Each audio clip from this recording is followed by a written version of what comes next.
هل تعلم أن اللحم في منغوليا أرخص من الديك الرومي؟ نعم، في هذه البلاد الواسعة التي تغطيها السهول الخضراء يربي السكان ملايين الحيوانات مثل الخراف والماعز والخيول والياك، لذلك يصبح اللحم وفيرا جدا ورخيصا مقارنة بكثير من الأطعمة الأخرى. الرعاة هناك يعيشون حياة بسيطة وسط الطبيعة، ومعظم غذائهم يعتمد على اللحوم الطازجة التي يطبخونها بطرق تقليدية فوق النار.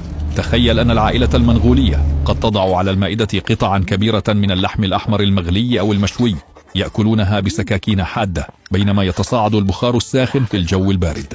وفي بعض القرى يمكن أن يأكل الرجل عدة كيلوغرامات من اللحم في وجبة واحدة دون أن يعتبر ذلك شيئا غريبا، لأن اللحم بالنسبة لهم هو الطعام الأساسي منذ مئات السنين. هذه الثقافة جاءت من حياة الرعاة والفرسان القدماء الذين كانوا يعتمدون على اللحوم ليحصلوا على الطاقة في رحلاتهم الطويلة عبر السهول.